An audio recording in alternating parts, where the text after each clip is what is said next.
tracteur en polyculture élevage sur la commune de Trély. La spécificité de chez nous, c'est que nous sommes en race normande totale, principalement en plein air. Je cherchais surtout dans le quad un effet pratique et utile à tous les jours. Donc, le tracteur répondait très bien à ce que je recherchais depuis longtemps.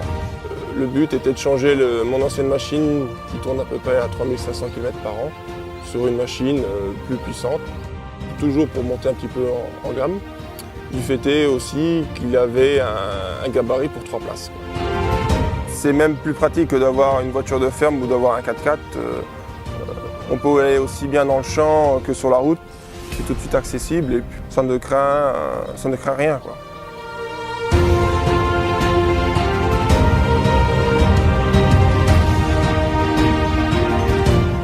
Donc les principales activités, c'est qu'ils repoussent surtout le maïs et les clôtures et aller chercher nos petits veaux au champ. Donc au niveau des accessoires, par rapport à ce que j'avais avant, c'était plutôt des accessoires adaptables qui étaient mis sur la machine. Donc le pare-brise est intéressant surtout au niveau des intempéries par l'eau ou le vent qu'il peut avoir à rentrer dans la cabine et éviter de se faire tremper par la même occasion. J'étais équipé déjà d'une lame d'1,80 m parce que je pousse le maïs toute l'année avec. Les autres choses que je fais avec, on change les bêtes avec, c'est-à-dire on monte à 3, on va changer des bêtes, c'est tout de suite facile. Et puis la cage à l'arrière qui est polyvalente et facile à monter et à redémonter. Quand j'ai besoin d'un quelque chose de volumineux, je peux la baisser et puis c'est tout. Donc c'est très simple d'utilisation, c'est facile et ne demande aucun entretien. Donc le pare-buff à l'avant, c'était surtout des protections, ce qui pouvait m'amener à aller dans le champ avec certains animaux qui pouvaient plus ou moins les toucher. On n'est pas à même qu'une bête se croche dessus ou casse un feu, c'est toujours quelque chose à changer. Donc j'ai pris les portes intégrales, donc avec vitre électrique. J'ai dit tant qu'à en acheter, aussi bien se mettre du confort.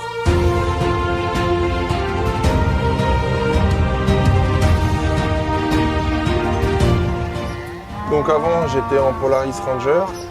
Le principal regret que j'avais dessus, c'était monter des descentes plutôt compliquées, voire hasardeuses. Du fait est que le montant de cabine se terminait ici, donc l'accessibilité à monter assez rapidement et descendre aussi rapidement était plutôt limitée par rapport à celle-ci qui est très agréable. On a la place et on ne se sent pas à l'étroit à l'intérieur.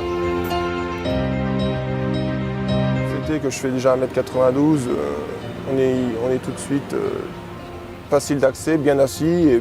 L'accès au moteur est très pratique, tout tombe sous la main, ainsi bien que le lave-glace que le liquide de refroidissement qui sont côte à côte. On est tout de suite ici, 2 clips qui sont accessibles, hop, on tire, hop, il est là. On attrape le filtre à air, c'est un rond, c'est tout ce qu'il peut trouver dans l'agricole, pratique. On souffle un coup, on le renfonce. Très simple, on n'est pas gêné par la benne, il y a la place. Et puis tout est bien caréné pour pas que les débris puissent entrer dans le moteur.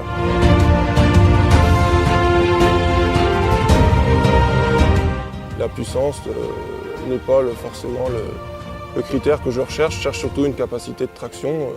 Le moteur Rotax, donc c'est quelque chose que je ne connaissais pas. J'ai demandé de gauche et droite, surtout à quelques mécaniciens qui connaissaient bien cette machine. Ils m'ont affirmé que c'était une machine très fiable et qui dure dans le temps, quoi. Donc c'est aussi pour ça que j'ai acheté cette machine. Au début je ne l'avais pas et puis quand je l'ai, je ne m'en séparais plus maintenant.